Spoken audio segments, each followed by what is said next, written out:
the seagulls follow trawler. It's because they think sardines will be thrown into the sea. Thank you very much. Talking nonsense. So I thought, no, enough's enough. Why should I put up with that? Talking nonsense. So I thought, no, enough's enough. Why should I put up with that? Don't back down, double down. Don't back down, double down.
Yes! How we all doing? Welcome to Boyce'S Monday Club on the Bhoycie bus. Fourth night in a row, ladies and gentlemen. I must be off my fucking head. Anyway, some cool comments coming in already. Before we go any further, Teresa Art got in touch on Twitter today to say she was having the shittest day and she was really looking forward to just getting on the Bhoycie bus tonight and, you know, obviously to cheer her up and all that. So tonight's show is dedicated to you, Teresa, because I'm thoughtful that way and all that, you know. So welcome aboard, everyone. Michael McDonald gets a special mention as he's came up with a rhyme. There are times you win, there are times you lose, there are times you bevy, there are times you booze. Touche. The one thing I know keeps me alive is trusting Bhoycie and the bus he drives. You know it. You know it, mate. How are you all doing? I hope you are all doing good. We're on the back of the result we needed yesterday. We're on the back of the trophy we needed yesterday. Celtic, full stop. I think Celtic's back. And that is so exciting for the future. We obviously had a wee bit of fun last night and there was a lot of exuberance on my part, you could say. But you know what? It was all about a celebration. I wasn't there to critique the team. I wasn't there to, to get all measured about what I thought. I just thought yesterday was a joyous occasion. And I think it was right just to be as positive as we possibly could be. We're gonna get through as many comments as always. The Monday Club is basically our forum chat. I try and do it on most shows anyway, which is what splits the bus from the rest. Anyway, I've created some talking points as I do every week as well. So we'll try and sort of navigate through them. We'll take your input on board with each point that we raise. I'll expand on them a bit. You know the drill by now. And in the last 15 minutes, anyone who's got like random comments or random thoughts that haven't been addressed over the show, we'll just open it all up. So everyone's part of the bus. That's the good thing with the bus. Everyone is involved. Right, okay, so the dust has now settled after a landmark day in the 21-22 season. How massive in the grander scheme of things was yesterday? I think this is the very, very interesting point, because yesterday wasn't just about the actual lifting the trophy. There were so many levels to it. It's Andrew's first trophy. It's Cal Mac's first trophy as captain. It's our first trophy after a trophy-less season. the fans are back engaged. And the first trophy, when the fans are back, funnily enough, we win. It was a marker to our rivals. It was actually after going behind, which showed brilliant, sort of strength, character, you name it. And we've seen a lot of it, from the team of late, winning by the odd goal here and there. It was a half-fit Kyogo showing that he's arguably the best player in the country right now, if not by far and away the best player. It's, I think Calum McGregor gives him a run for his money. But what we've done yesterday goes way beyond, I don't know how many League Cups we've won. I should research this stuff, eh? I'm a busy guy. But whatever number of League Cups, I know obviously they're across the city, they'll know how many, because they tend to count these things all the time. Bizarre behaviour. They'll know how many, Coca-Cola Cups they've won and all that. And, they'll probably multiply it by 55. So you can work that one out. But for us, just felt that the League Cup, that was cheap shot. That was a cheap shot. The League Cup win yesterday, it's more than just winning the Scottish League Cup. Far, far bigger than that. And the image of Celtic getting back to winning trophies again should put the fear of God up the rest of the country. Because this is us right now with missing key players, with a shocker of a transfer window behind Ange Postecoglou, because not his fault, obviously. And yet, we got the job done with a half-fit striker, the only option up front, realistically. Young Owen Moffat coming off the bench, a guy who's been involved in the B team most of this season. So, quite an incredible turn of events that at the first attempt, Postecoglou wins the league title. What does it mean? Now, we've got comments flying in here, so we will try and get through as many as possible. But I've opened up the question now, so let's do it. Paul Masterclass, I was chatting to you earlier as well. Paul, good to have you on the show, mate. Boyce said there's too many superlatives. JJ, utility man, 3 positions that game alone. Do you think he has a starting position alongside Ralston, a.k.a. Raldo, with Rio coming, Taylor deal, great headache? Mate, well, this is it. We're going to get to squad selection because I actually happen to think there's a wee bit more depth, I think, than what we maybe foreseen before, or maybe we all thought there was. And the Juranovic-Ralston one's a prime example of that, because you can't help but feel Ralston a wee bit sorry for him. I think it'd be fair to say that yesterday. If it had been me and there's a straight shootout between him and Juranovic, I would have actually picked Tony Ralston. I'll be completely honest. That would have been the decision I would have made. In fairness, he didn't. But what a player that is now to have coming off the bench. Who thought we'd been saying that before? So, yeah, the squad depth is definitely getting there. But that's because Ange has developed these guys that are at the club that weren't seen as options in the summer to us fans. We never thought Ralston was realistically going to be vying for first choice right back this season. Certainly not if we told you it was going to be a 26-year-old Croatian full international who cost, the best part of £3 million. And featured at Euro 2020 and all that. So, or 2021, whatever you want to call it. But that is what's happened because of the development guys that Ralston have had under Ange. So, yeah, I totally agree with that. The grander scheme, in comes P. McGinley in direct sort of response to the banner. It says, grander scheme yesterday could be a massive catalyst for the next 6 months. Falls at such a good time in the season. Game versus Rangers and transfer window looming yesterday, massive. I agree with all that. You just have to hope now that, we don't get stopped by the powers that be or anything like that, please. Because we're in full flow now. We're in full swing. The pendulum is definitely feeling like it's got a shade of green on it now. And I think there's, a lot of confidence flowing through that side. Trophies always then enhance morale. They put swagger. They give even guys that have maybe won trophies in the past, I just think they'll be like, that addiction feeling, that addictive feeling to winning trophies all came back yesterday.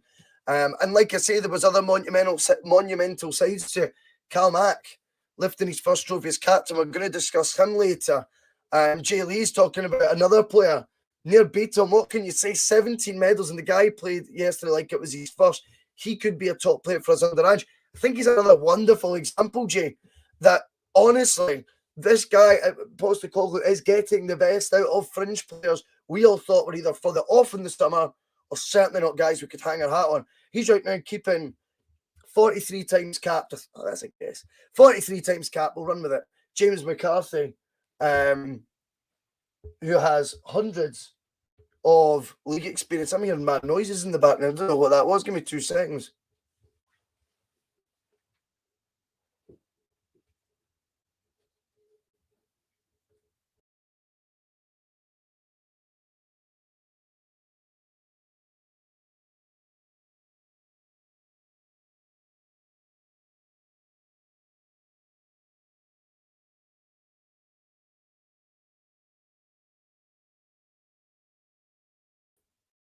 I'm back. Sorry about that. Don't know what that was. I thought the Dugged came in. I'm hearing things, man. Freaking out on a Monday. Don't get me wrong. I was a wee bit hazy this morning. I can't deny it. But yeah, back to the point about Near Beaton. You cannot deny that Beaton is a prime example. Paul Kiley comes in. He feels that Andrew's brought this team to another level. He thinks it's a statement to the teams in the SPL that Celtic are back. That's basically what I was saying at the start of the show. Couldn't agree more. I think Celtic are back, baby. And I think it's, lifting trophies tends to be our thing. I've got great pals that support the other side, right? I've grown up that way, They're in too deep now as pals, for me to just cut them off just because, talking about Celtic all the time. So we were debating when they won the league last year, and I said, you know what? Without trying to be cocky about it, I just feel there's still such a disparity in how the two clubs are run that while Celtic had a nightmare season last year because they got the wrong appointment, didn't act on it quick enough, etc. The fact of the matter is, you might win the odd trophy, the odd league title here and there, because it's impossible for Celtic to win the next 100 in a row. It's not impossible, but it's not going to happen. So there'll be the odd one, but as soon as something happens like that, we could come back and win the next 4 or 5 if we get our house in order. And I just think there's a disparity between the two clubs that no one wants to talk about. But at the end of the day, they've operated 140 million losses to win one title, one trophy out of 10, I think it was Gerrard got, or out of 9. So I think Celtic lifting a trophy after their worst season ever of already the first team to lift a trophy the following season does indeed prove we are back. Mate, honestly, I don't know what was going on there. I actually got a fright. I was like, what am I hearing? Bizarre. Anyway, someone tried to steal the bus. Alex, I hope not. Because this bus is on a road to nowhere, as Talking Heads once famously sang. Thanks for watching, Alec, mate. Always good pattern on the old Twitter, my man. Enjoy it. Pete McGinley's back in. Here's some Celtic Cup final trivia for you, Bhoycie. Now, I like this. Yesterday was only the second time Celtic have won a cup and lifted the trophy whilst wearing away colours. Can you name the other final? I was there. Henrik scored 2 goals against Dunfermline. I was there, mate. It was Henrik's last ever game. I'm sure competitive game for us. I think. Because he'd cried the week before against Dundee United. Aye. I'm positive that's it, McGinley. I certainly hope so. Who's our best centre-back out of Julian, CCV, Starfelt, or Welsh? And should Welsh start ahead of Starfelt? We're going to get to this, Adam Murray. Hold that thought. We're going to rain on the positivity. We'll go down a wee bit, and then we'll get positive again. Right, I've got talking points. Don't you worry. Boyce'S, the conductor kicking the zombie without a ticket out the window. There was a bit of that, mate. That sounded a lot cooler than me thinking there was a dog in the room. Wish I'd thought of that. Jay Lee's back in. Russell was probably the Swedish manager. What is tracky? It's a wee classic, this one, man. It's a classic. How many tracky tops do you reckon you have? Approximately about 20. 20, man. I think about 20. And I've got another 15, 20 jackets. So I actually, when I was on the other pod, right, I think I went 3 months, 4 months. My first one was wearing a different Adidas zippy or type of zippy every week. Just a wee gimmicks, man. Folk like stuff like that. Well, yeah, DeMarco, I don't want to go too into all this stuff, but I heard, I read one of those blogs that I'll not say his name, but I mean, he does predict Rangers turmoil every other week. But yes, I did hear that Sports Direct apparently have them by the balls again.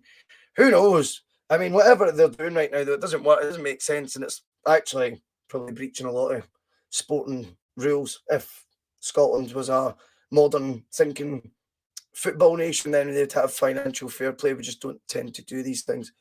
So, oh, Bruce, he's started again. I love it, mate. So many, you can't keep track of them. That's good pattern, actually. I like that when I'm giving you that, mate. That is good. That is good. Okay. Recruitment's been something we've spoke about. We've heard about the Japanese players potentially coming in. It all seems so assured that they're all signing. I don't know why. But it does feel like we're going to get them. Don't want to sound like I'm scaremongering like that. Do we need to be wary, though, of bids coming in for some of our assets, namely Kyogo, already? Because, trust me, Celtic players now, when they get sold predominantly to the EPL, are going down there and proving value for money most of the time. Look at Stuart Armstrong, £7 million. That is a drop in the ocean to a club like Southampton, who's an established Premier League team. 7 million and he scores goals in that league. You look obviously at the main example, and it always will be Virgil van Dijk. At one point, he became then his next move the world's most expensive defender, and undoubtedly was a piece in the jigsaw to win a league title. I think we need to be wary with the success. I know Edouard got a couple of goals earlier in his career. I've not really followed his progress. Not that it'd be difficult to catch him, big sluggish bastard, but I think he'll be another one that will go on to do well there. Kieran Tierney, already an FA Cup winner, being touted as the future Arsenal captain already, things like that.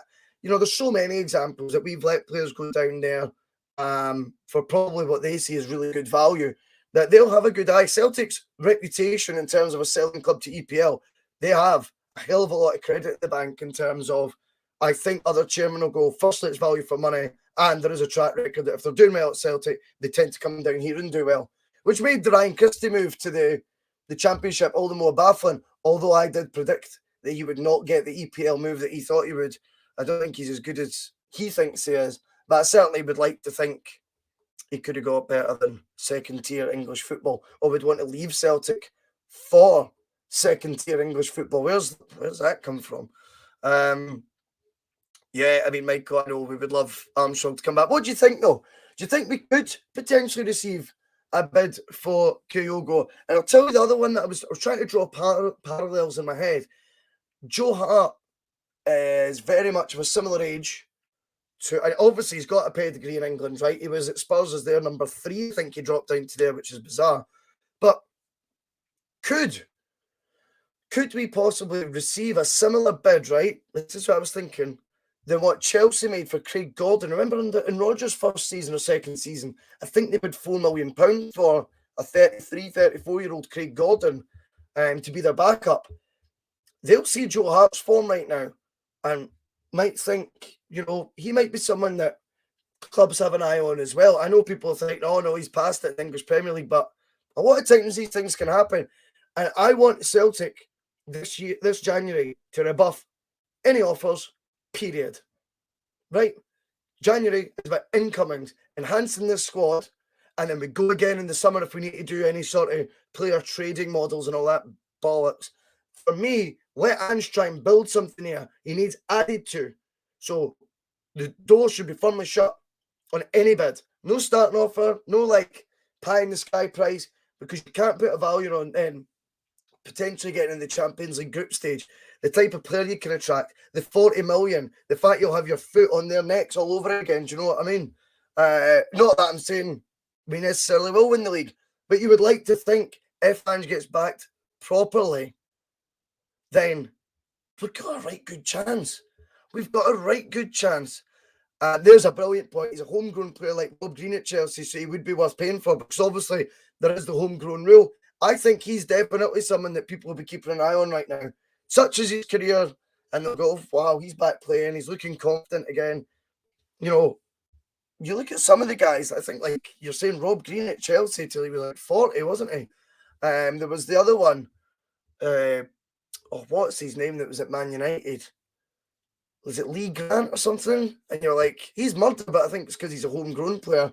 That obviously there's an advantage to doing it. Alf comes in, we let our players move in the cheap. This cheap in Scottish football, couldn't agree more. We have to be careful with this, because I think what we'll do is we will irritate the manager. We've seen it with Rodgers. Don't, give up on a good thing. I would rather the club was generating cash from prize money. Prize money. The odds sell. If a player wants to go, I get that. But right now you're thinking, just let Ange keep adding to this group right now. Keep adding. And I don't mean just the 3 players we seem to have already rubber stamped somehow. I wouldn't like that. I think we need to be thinking far bigger than that. Now, what I want to ask you about, though, is obviously, like I've touched on yesterday with the Ralston and Juranovic example, yesterday showed there's a wee bit more squad depth than even perhaps I had thought there was, and maybe even before what Ange thought he had. Now he's sort of working his magic with players, that suddenly the depth does seem a wee bit better. But what positions do you guys think we need to strengthen as a priority? Now, the one that strikes me, and I've kind of touched on this already, was Owen Moffat, obviously, as a sub. Whilst I'm all for Celtic promoting from within, he wasn't an ideal player. In fact, he did look all right when he came on, by the way. But I would like to think you'd have a wee bit more strength up top rather than having to start a half-fit Kyogo, as albeit he was outstanding. I think that the striker position, I think in midfield it's interesting right now. I would like to see another player come in that can play in the David Turnbull or Tom Rogic role. I think for those guys that are being played probably too much than either of their stamina, general fitness levels actually allows. Alex, I think that's a great point. He thinks getting a few more J-League players will keep Kyogo here for the foreseeable. May well be part of the strategy behind it. I think we signed Koki Mizuno before, and a lot of people reckon that was kind of to help Nakamura, who was obviously the potential to be an absolute superstar for us, get settled as best as possible. Joe Hart's been brilliant for us so far. He's not only settling the defence, we got him for $1 million for his experience. It's the bargain of the season. It's not far off it anyway, Paul, I've got to say. And I think a lot of us are eating our words on Joe Hart. Some people thought it was a great signing from the get-go. Fair dues. For me, I thought his best days were long gone behind him. I felt that his lack of confidence was actually going to hamper what already was a team that was either full of kids at the back, like, Dane Murray at the start of the season. The folk forget that, He was starting in Newton Champions League qualifiers, Dane Murray. I thought it might have been the right guy at the wrong time in his career, but I think we're all eating our words, and, Feed the Bear's not quite eating his words. He's eating too many weed shrooms. He was up all night. Out it. Lovely, mate. Love it. Right, Mark comes in and answer to my question. He says we need a left back, another winger, a Christie replacement, and at least one striker to take the weight off Kyogo. Now, what I think about that, Mark, is that's maybe feeding into what I was trying to say there. Rather than it being like a direct replacement for Turnbull Rogic, you used to always have Christie as well, so they were sort of all competing for these jerseys. And I think definitely we would benefit from another player that can play in the centre midfield with a forward-thinking sort of mind. I think that wouldn't be the worst thing that could happen. Terry Robb says centre-half. Interesting. Paul McFarlane, he's wanting another... I take it you mean backup goalkeeper there, Paul? If that is the case, then I'm actually in full agreement. I've got zero faith, unfortunately, in Scott Bain.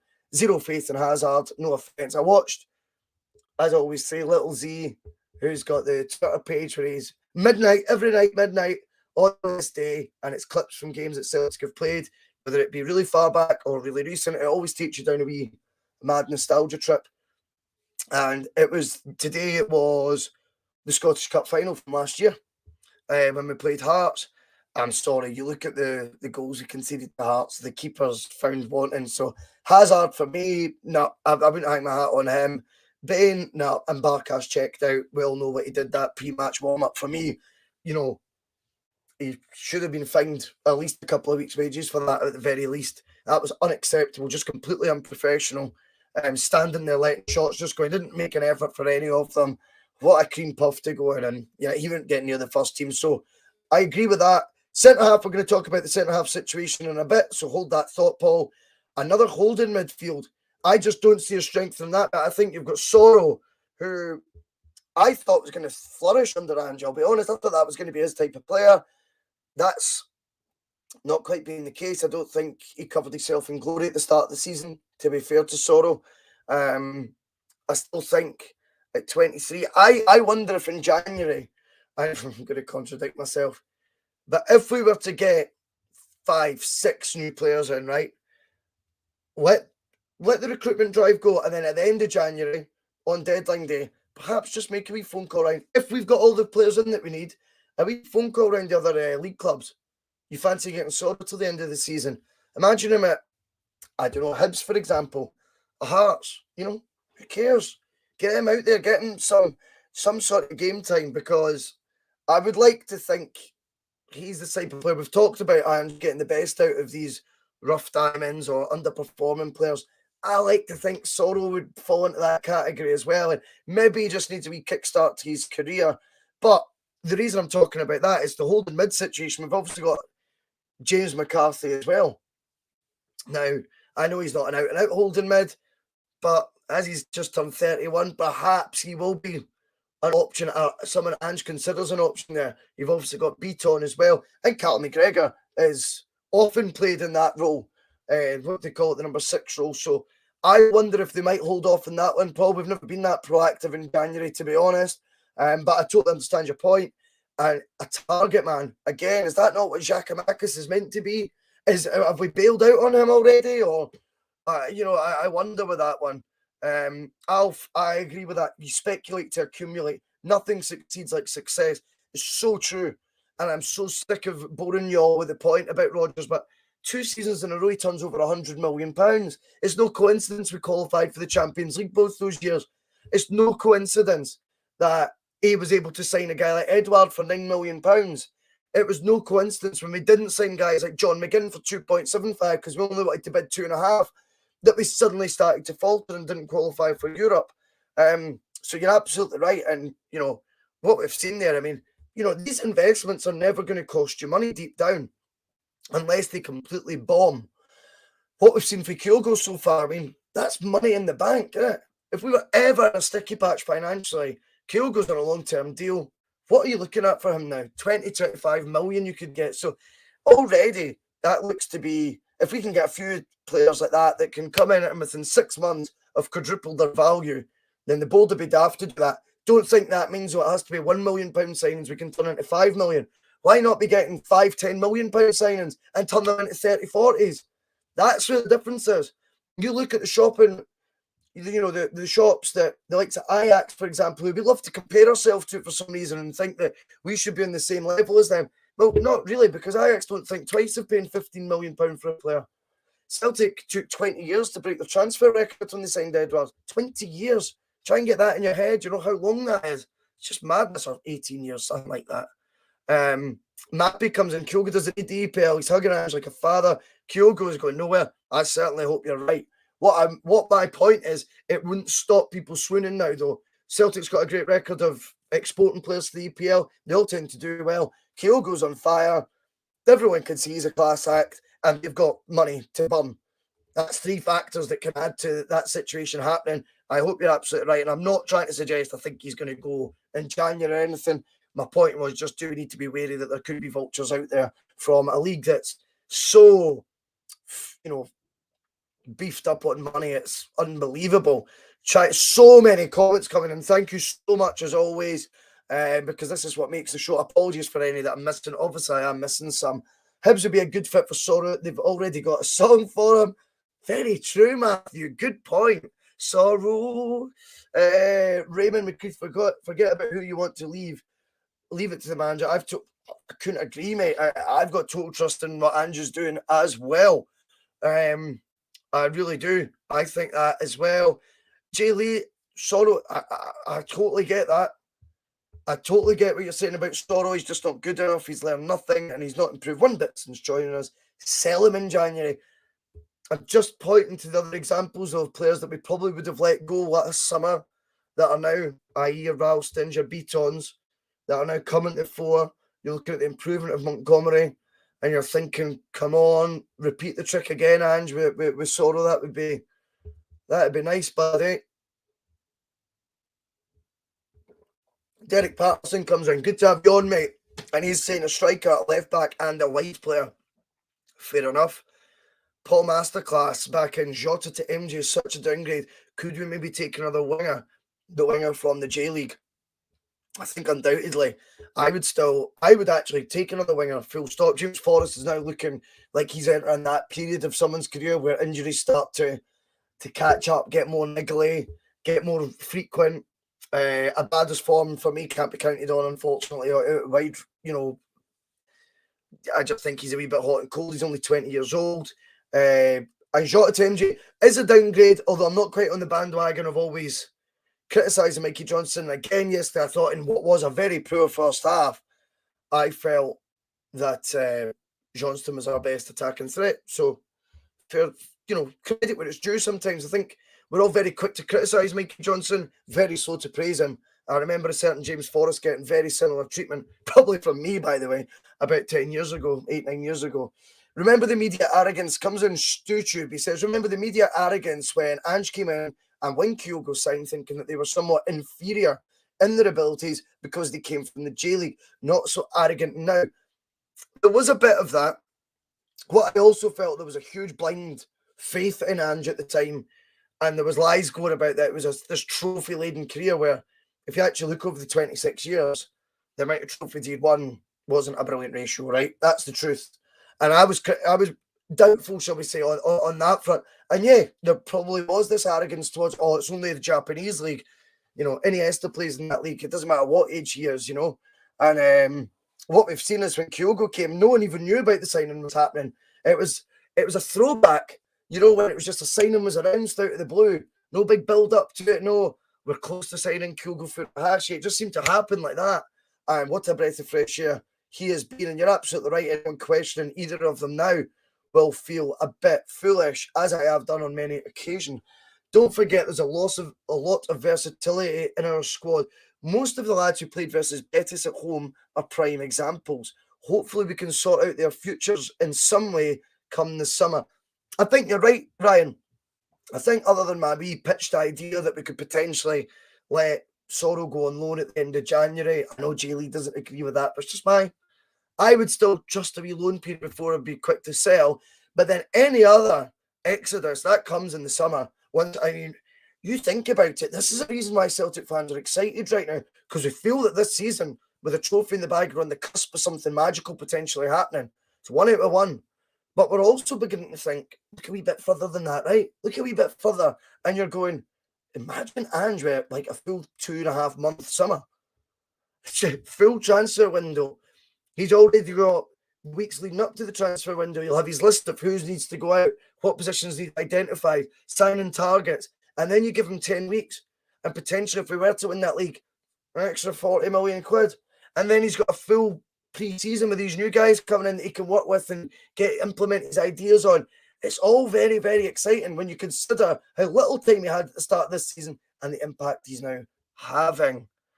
Right, more comments. Loving it. In comes CMO and 2 legends again. Big Alan, legend. Would have to be some lucky to find get 30 million. You have to calculate some ones that don't pay off or settle as well. Of course, but the thing is, we're not going to sell every player on for 30 million. But what I would like to think is we go for more of a finished article than what sometimes we have. There's nothing wrong with that. I think Celtic's transfer spending, what I meant by that comment earlier when I was talking about sign 5 to 10 million players potentially selling for 20 to 30, sounds all pie in the sky, but when you contrast and compare the fact that we're still signing guys for the same amount Martin O'Neill was, Juranovic 2.6 million, Alan Thompson 2.7 million, you know, things like that, and you're going, is it really real? Like, is money not meant to like always sort of inflate? That's the word I was looking for. Inflation. And yet, when Celtic's spending, it doesn't seem to at all. Scottish football in general doesn't seem to have, went with inflation at all. Martin Barrett, brilliant to have you with us, mate, as well. He thinks Ange knows what players he needs in January. Me too. I really don't agree with the idea of bringing lots of players. We need the right players and reliable players, not numbers. Well, I don't think any of us want to advocate just bringing in numbers for the sake of it. And I certainly think there was a bit of that maybe in the summer with some of the signings because they were just necessity to beef up the squad, and Ange didn't have long enough to get identified targets. But what I would definitely think we'll see in January is every player that comes in will have been either suggested to Ange, and he is 1,000,000% on board with it, or suggested by Ange. And you can take from that he will be 1,000,000% on board with it. So, yeah, I think the January one will certainly be signings very much in the mould of the manager. Mark O'Brien says, Abada, welcome good. Always looks for the goal. He was unlucky with his chance at the end. I agree, mate. I'm not trying to be overly harsh on him. I am not trying to be overly harsh on him. He's 20 years old. He's only just turned 20, 2 months ago or something like that. That just, for me, means factually you can't pin your hopes on a winger who's only that age. They're going to have weird inconsistencies, mate. But yeah, in the long run, I've got plenty faith that he could be doing well. I know, mate. Well, you've got to take it easy some days, Alf. A miracle Boyce'S Stella has turned into orange juice. Do you know what? I just couldn't face it today. Just, no. yesterday, I finished that full bottle of M&S rum, and I wasn't feeling great, mate. John Duncan, after Kyogo's impact, any new signings will be under a lot of pressure to perform immediately. I also, though, would counter that, John, with a lot of them are going to get one hell of a lot of backing because they're all desperate to see the trick repeated again. And the same impact Kyogo's had happened with someone else. So I happened to think that could work in their favour because I think the support and the buy-in these new signings are going to get because of the success of Kyogo is going to let fans really, really be encouraging of new recruits, just such as the success of Kyogo. Right, okay, Carl Starfelt, I want to talk about him tonight. Now, he seems to be splitting opinions right now. It's not been his finest week in a Celtic jersey. We need to be honest on that. Between the sending off midweek to obviously yesterday, his overall display unconvincing defensively at times and missed a couple of gilt-edged opportunities I felt from set pieces. Has some of the criticism though been justified, or is it over the top considering we beat Ross County? It was Ross County, wasn't it? I'm losing the plot. Ross County, and obviously won the cup. And he was in the starting 11. So it's trying to find a happy medium with this one. I'm not one to try and kick players when they're down. I certainly think, if I'm completely honest, that Starfelt, I couldn't be bothered. I think I said this on last night's show, but Stephen Craigan would deserve a wee bit better than he doesn't like contact. I mean, he's a 26-year-old centre back, mate. What do you think he's been doing this whole fucking time? You know what I mean? Playing in the Russian league at Rubin Kazan, costing us £4 million, getting tapped by Sweden because he's a centre back who doesn't like contact. Just find that a lazy argument, and that's not really analysing what you're seeing in front of you. What definitely happens, though, in my opinion, is at times he can look a wee bit, I think, ungainly in the ball, or whatever the term is. Like, he looks a wee bit uncoordinated. They just don't always look comfy on the ball. Let's simplify it. Doesn't always look that comfy on the ball. There's a huge adapting period, though. He's Swedish. He went to Russia. He's now in the SPFL. The teams he was at in Russia wouldn't have been having 70 to 80% possession. They wouldn't have been every single match, basically. It's a completely different style he's playing in. But I also always like to be balanced on the bus. There has been weaknesses in his game at times. And there was one moment yesterday where he's just completely misread the flight of the ball. Now, I don't know what the excuse was for that. He didn't seem to be under much pressure at all, but it almost let Hibs in. I think that was first half. First half. And I couldn't actually understand how that occurred. Mark O'Brien, he needs time to settle. That's what I'm alluding to as well, mate.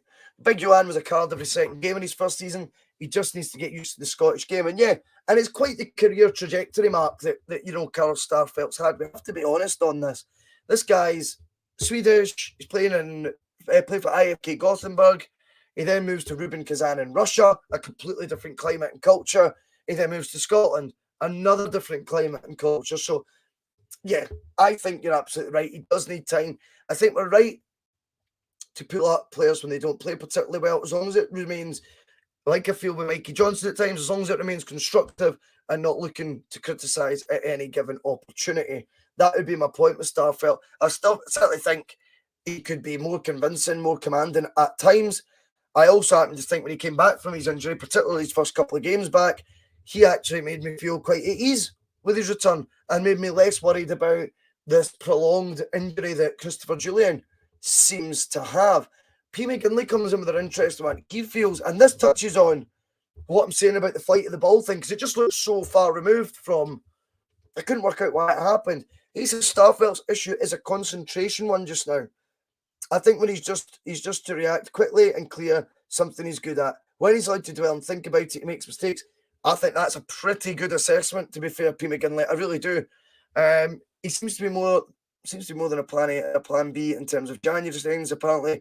Looking at Barnsley's Calum Styles, not related to Harry. Didn't know that. That is an exclusive from Ryan. Yeah, just check the earpiece. An exclusive from Ryan Kelly. Celtic are looking at Barnsley's Calum Styles. There you go. If Ange's interested, I'm all for it. Andy says Starfelt's been great recently. Yep, he had a mare yesterday, but fair play to Nisbet giving him a hard time. Starfelt's a steady 7 out of 10. It certainly feels since he came back from the injury, he looked more of that steady 7 out of 10. I'd probably just leading up to his injury was looking more of that steady 7 out of 10. The last 2 games have been a wee bit of a throwback to his very early days in his Celtic career.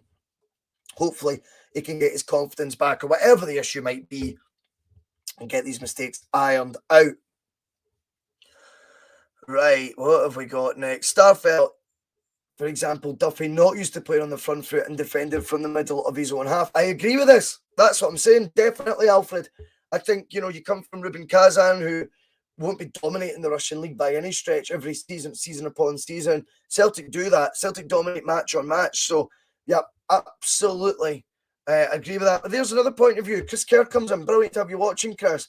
As always, he fears for Starfelt against him. Chris is watching on YouTube. This is where we do our live shows on the Boyce'S. Just want to bore you quickly with some facts and figures, because obviously I'm quite sad. I find these things quite interesting. But before tonight, we'd done 2 full weeks on the Boyce'S. We had a channel that had 12,229 views already in 2 weeks. We're up to 930, 940 subscribers, I think. If you haven't subscribed already, please do. If you want notifications when we go live, hit the wee bell. I'm shite at all this promotional bit when I'm on air. I prefer just talking about Celtic, but apparently I'm not doing myself a justice. That when you're on, you've got to capitalise and you've got to promote hitting the like button, hitting the subscribe button, all that caper. So thanks to everyone who has. There's 143 watching on a Monday night right now on the Boyce bus. This bus gets bigger and bigger, ladies and gentlemen. But yeah, feel free to hit subscribe. If you don't, you don't. All good. Come and watch anytime you like. You're still as welcome as anyone else. I don't know what chat's going on with Pringles and everyone else. If you're eating it, make sure you cook it with fatty stuff. Wow, Bruce almost sounds like a full-time chef there. Absolutely no idea what the topic. Glasgow Rebel comes in with it's just a bit of gossip at this point from Glasgow Rebel, isn't it? Let's be honest. If there was a bid for Kyogo in January, how much would tempt the Baltic? Says probably not as much as what would tempt us, mate, if I'm being blunt about it. I would really like to think they won't do that. The Celtic Sports Podcast, have a good one, lad. Brilliant to have you on. Must need to be on the list to get a mention on this page. The Celtic Supporters Podcast. They're in the comments. There they go there. Give them a like. Give them a hail. Get involved. Good to have you on the show, lads and ladettes. Brilliant.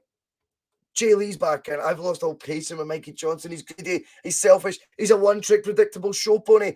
Please sell him. And well, Jay Lee, you've always been one to be known not to say what you think. I think it's a wee bit harsh on him. I would certainly give him to the end of the season. His fitness issues seem to be behind him. Then make an actual proper judgment call. If we still see performances not perhaps improving substantially in that time, when he has had a run of games and he is firing in terms of fitness, then yeah, fair enough. Let's look at that in the summer. Maybe it is just not going to work out. But I certainly would give him the next 5 months to prove himself if he can stay injury free. If he is continually going to get injured, that might be another reason to cut your cloth accordingly. Ryan Kelly, the way Starfelt moves and receives the ball is his undoing at times. Lucky he didn't concede the penalty late on.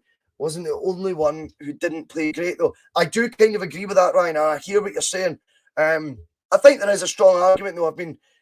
We always ask for consistency from the referees.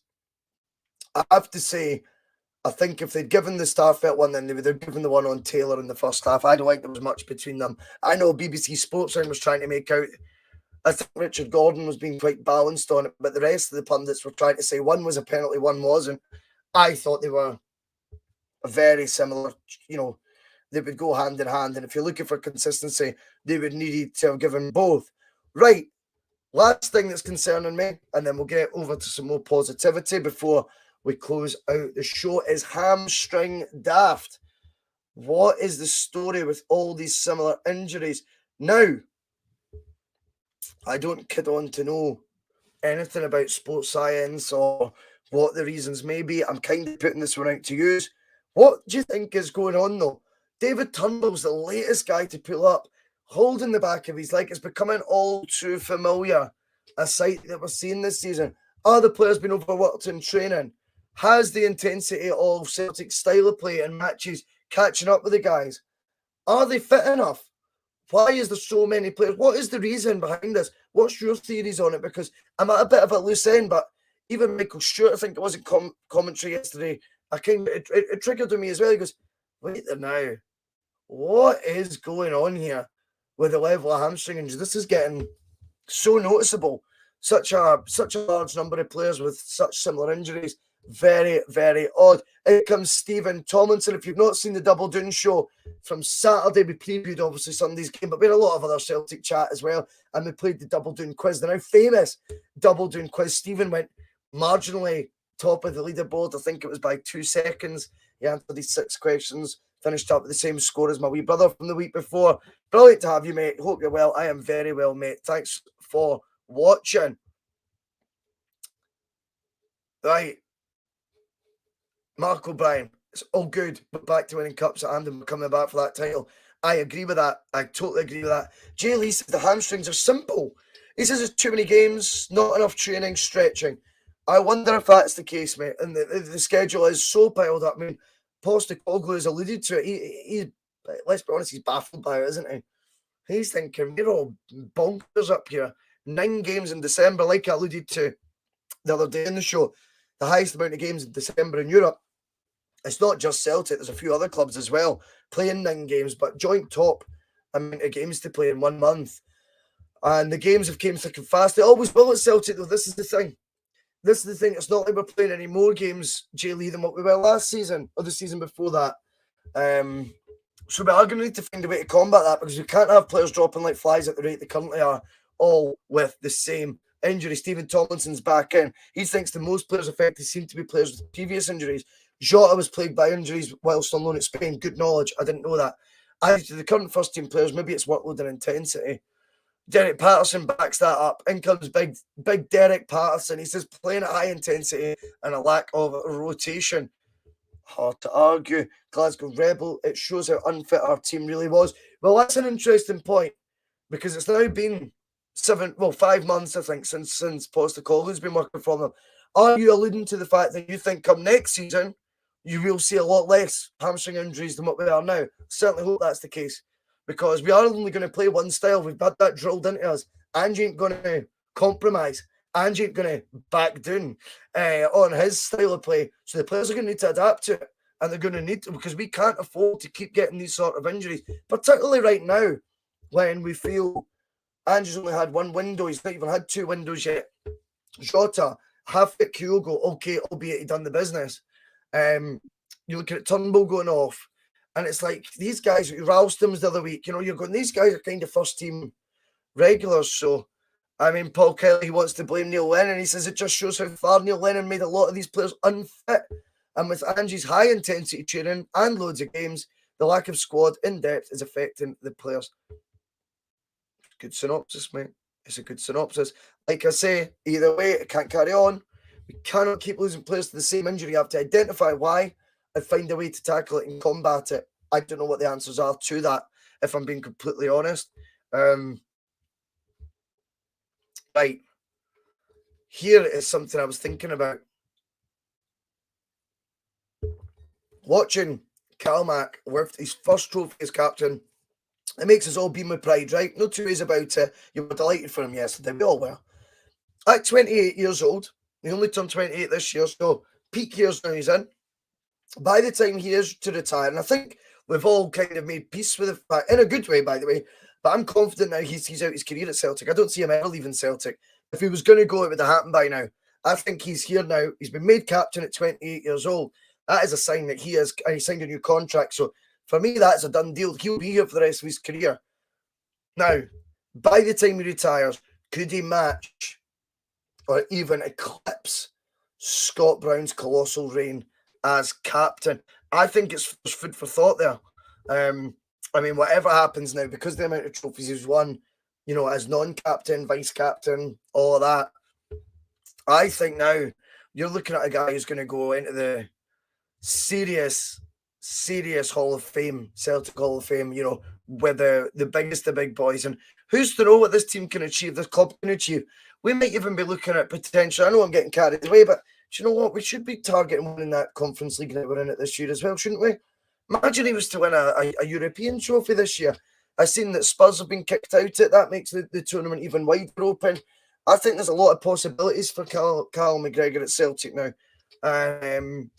I think we should be very, very, very excited about what could come, and it was just fantastic seeing him yesterday. His first trophy that he's been able to win as captain. He's won, and that to me was just a refreshing sight to see. You've seen how much it meant to him. It was like it was his first trophy, wasn't it?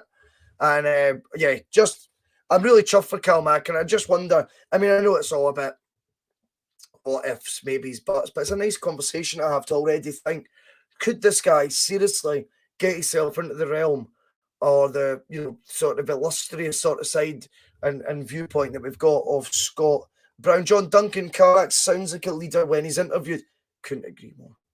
It absolutely does. It absolutely does. It absolutely does. He says 9 games in a row, helping hand from the refs just keeps the league alive so they can sell it. Jeez, that's deep, Matt. It's deep, mate. You never know what will happen. You never know. We come at getting the Conference League trophy presented to him to by Albania's mad. Celtic 11 president. What a vision. It could happen. I think we have to be in that Conference League to win it. That's the honest truth. In it to win it. We have to be ambitious enough to want to win a third-tier European trophy with Celtic, for fuck's sake, Don't let the expectation levels drop in front of your eyes so much. We need to stop thinking the Champions League's this foreign land. It should be something we qualify for, in my opinion, 2 out of 3 years.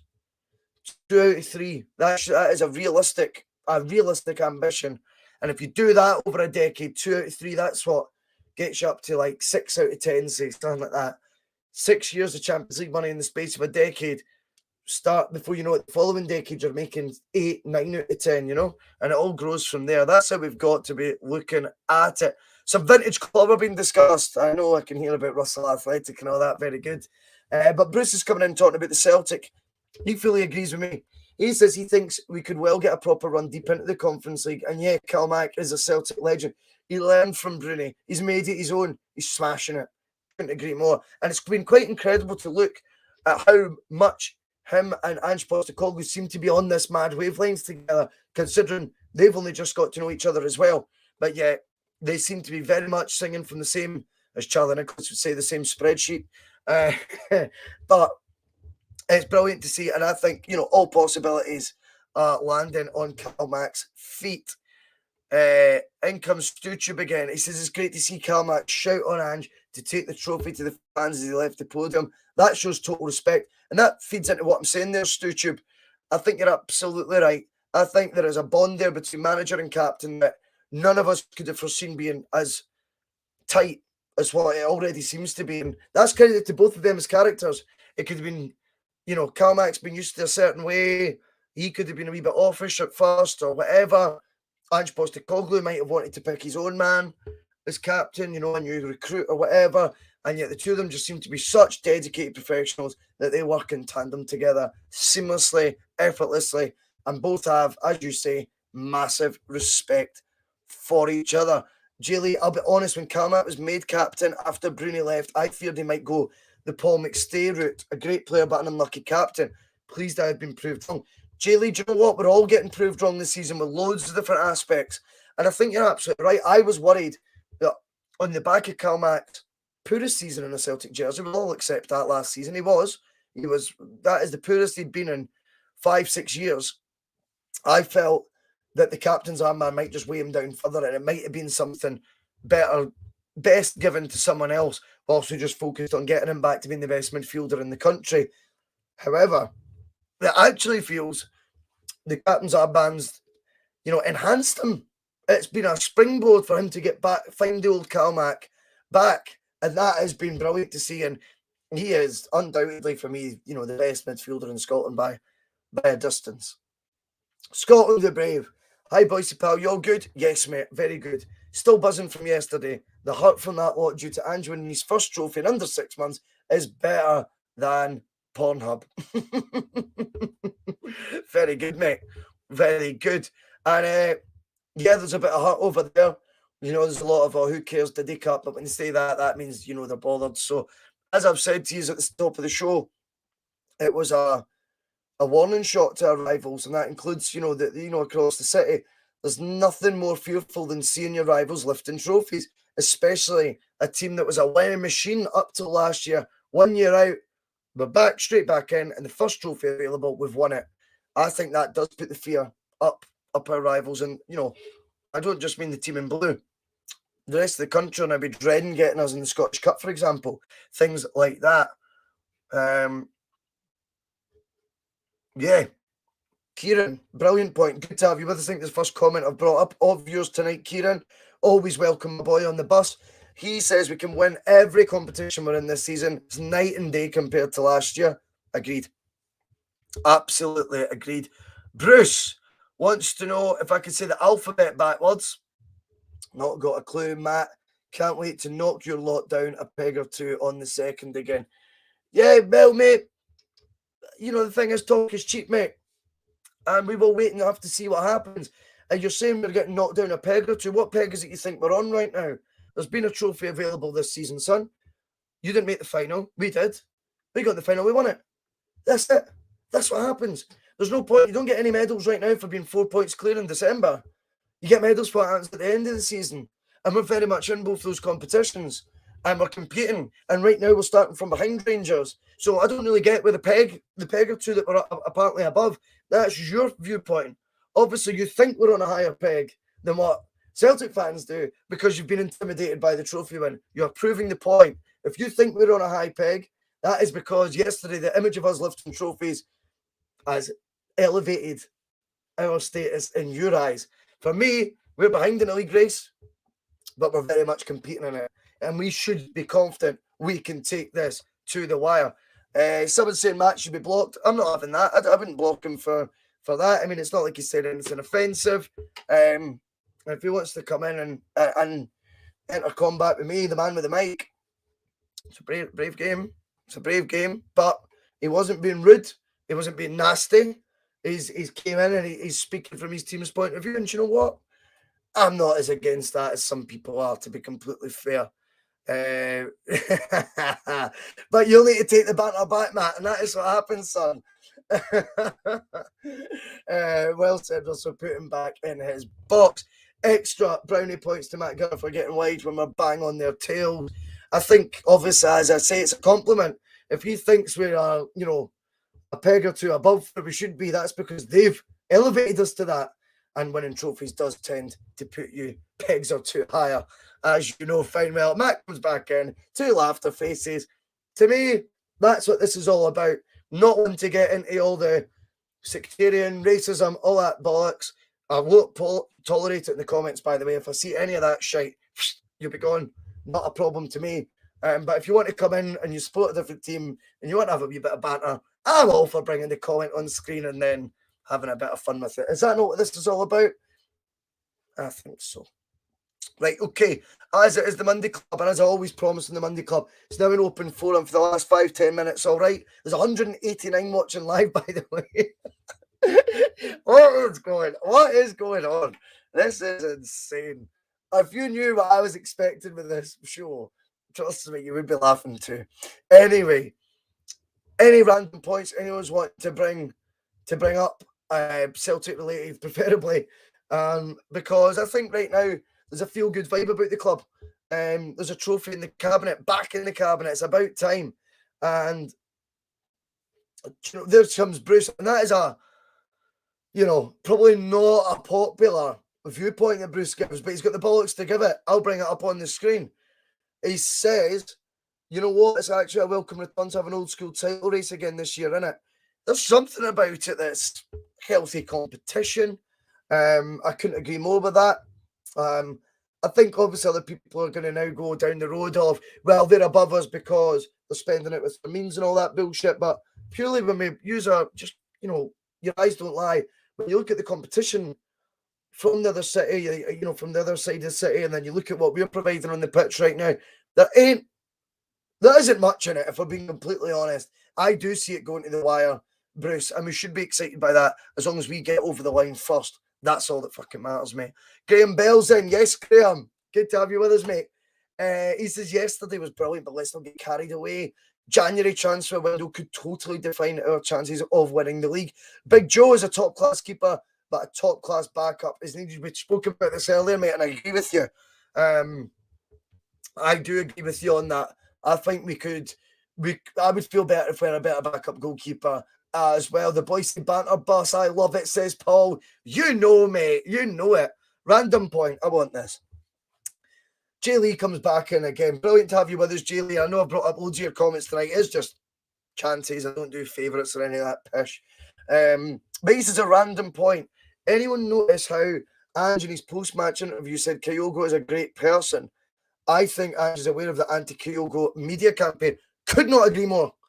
Could not agree more with that. That was an absolute backhanded slap to all those that have been trying to basically stimulate some sort of narrative in the media that all he's going to be associated with is diving. Referees aren't going to give him penalties when he needs one. Trust me, that is with one eye on the 2nd of January when you start hearing all that shit. They're trying to put the pressure on the refs already that, you know, if he goes down, don't you fucking dare give him a penalty because he's a notorious diving so-and-so. It's absolute nonsense. The fear right now of Kyogo is undoubtedly there, and rightfully so, because he is a threat to anyone. They got away with one in August, and I've got to say, I know we're in a wave of positivity right now, but Ange, 29th of August, he got it fucking wrong playing Kyogo wide left. Shouldn't have done it. It was the wrong move. We all know he needed to play through the back. So I do look forward to seeing what he can do on the 2nd. But believe you me, when you see narratives like, you know, he's just a diver and that's all they want to tar him with, trust you me, it's because they know he is shit hot. No two ways about it. We're still building a team. What do you think, bro? We winning the league against the Zombies this year, mate. It's going to be tight. That's what I'm saying. I think, like Bruce was saying, it's going to be a title race. I don't see any two ways about that. Daniel comes in, when this fucking music show coming, Russell, your helmet. The people want it. I've not really got a format for a music show. I would need to think of one. I do want to promote unsigned bands in a different way. I don't want to do, like, obviously, you know, I can play the track at the end of the song and do a wee bit of chat about them. Well, I need to devise. Give me till the new year, mate. Because right now, I've kind of been not expecting, as I say, the show to be doing as well as it is right now. So it's kind of took up a lot of my time just trying to get these 3-4 shows a week sorted, you know, or 4 and 4 nights as it's been over the weekend. But come next year, leave it with me. I'll come up with a format. Don't you worry. Matt seems to be getting some pelters here. He says, if Rangers win on the 2nd, the title is over. Celtic win its game on. I don't think it'd be so much as over. But certainly it's going to make it tricky if we don't win on the 2nd. What do you think is going to happen on the 2nd, Matt? Are you confident that Rangers will win that? Or do you think there is a good chance Celtic at home, potentially, provided there's no restrictions with the crowd, it's going to be 60,000 Celtic fans, no Rangers fans in there?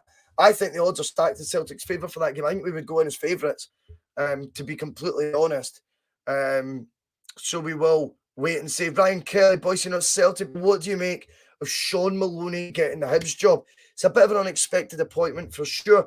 Well, we knew he was waiting in the wings, Ryan, to become manager because he actually was heavily linked with a role at Celtic in the summer. I think there was talk of him being a head coach, was a figurehead above him. Then there was talk about him becoming the director of football. So he's clearly in the mix. He was clearly on the radar. Those rumours wouldn't have came out of nowhere, albeit they never materialised. But Hibs have took an opportunity. I thought the Jack Ross sacking was harsh. But what they have done is they went with a left field appointment. They've got an American owner, I'm sure, right now, very similar to Stephen Glass getting the Aberdeen job. It's, you know, first ever managerial job, and it's at one of Scotland's bigger clubs, you would have to say. I think, you know, you wish Sean Maloney well, and right now it means he's going to be under our watch as well. And if he does make headway and he does show that the experience that he's learned from the likes of Martinez, you know, working with Thierry Henry and some of the best players in the world, if he comes back and he smashes it at Hibs, then we'll know every step of the way how the job has went. And, you know, he might be a person of interest, shall we say, if in the future we fear the worst and Ange was ever to leave us. But yeah, it's an exciting appointment. Scotland, the Braves back in. Bhoycie, I have a fear about the Hibs game. Before the Glasgow derby, I have a feeling there will be bad blood due to winning the cup and they will get dirty. I hope our best players don't get knocked. I hear you, mate. I hear you. That is a worry.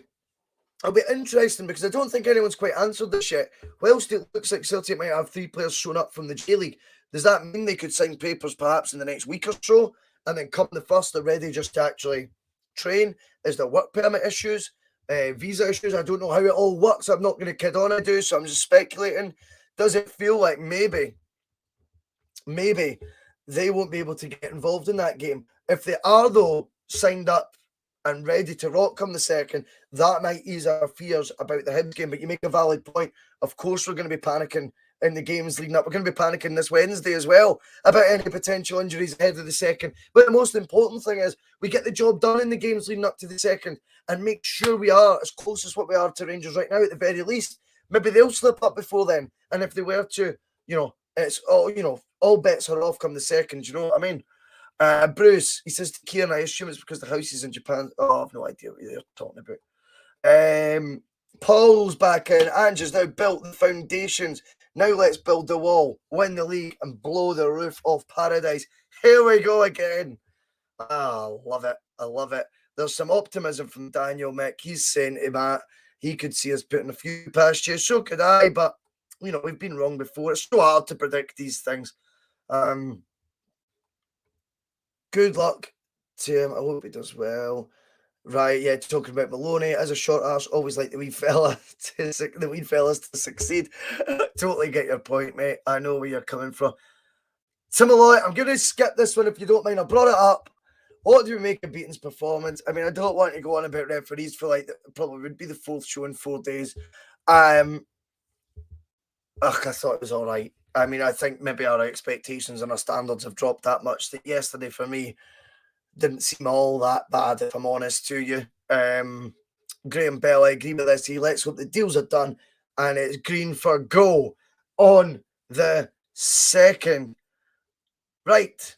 I think we will call it. There's 177 live. We've been on for an hour and 8 minutes. I don't want these shows to drag on and you'll get bored of me too easily. So what we'll do, we will call it there. And in comes the punk duck warlord, Liam Greenlaw. He's responsible for the double doon images that you've seen, the Saturday double doon, where a sort of cartoon of me, hitting a strike with my left boot in a Celtic jersey. He's got a brilliant one lined up for the double doon Friday show, which will be soon. I can't believe there's 180 watching right now, and I'm going to say bye-bye, but I better do it because it is after 10. We've been on an hour and 10 minutes. I don't think anyone's going to want to listen to our podcast any longer than that, although I could talk to you all for ages, as you all know. Thanks again to everyone who's watched. I hope you've enjoyed the Monday Club format as much as I have again this week. Everyone's making valid points. Everyone's responding to the points that I'm raising, which is really, really helpful. It does create a unique environment that we're doing right now that none of the podcast I'm seeing right now is doing as much interaction with the guests of what we're doing. So together, we're creating a great show, which, I'm lucky to be at the wheel of, the steering wheel, obviously. But no, it's down to the comments coming in that are feeding the banter and are feeding the bear and feeding, obviously, just some general good football chat as well. So thank you all very much, as always, for watching. Finally, I won't be back tomorrow. I might come back on Wednesday and do some Championship Manager or something. Or we might do post-match on Wednesday. In fact, fuck it. Let's do Wednesday. I'll do some post-match again. Why not? That was great fun. Have a brilliant night, guys. Whatever you get up to for the rest of your time up. I know it's a Monday night, so not too crazy, I hope. Anyway, I will see you all later. Thanks for watching the Boyce'S. Thanks for getting on board. Off you get. See you Wednesday night. Post-match. St Mirren, Celtic St Mirren. I'm sure that's the game. I should really check these things. But I will see you all on Wednesday. Thanks again so much. Have a great night. Bye-bye.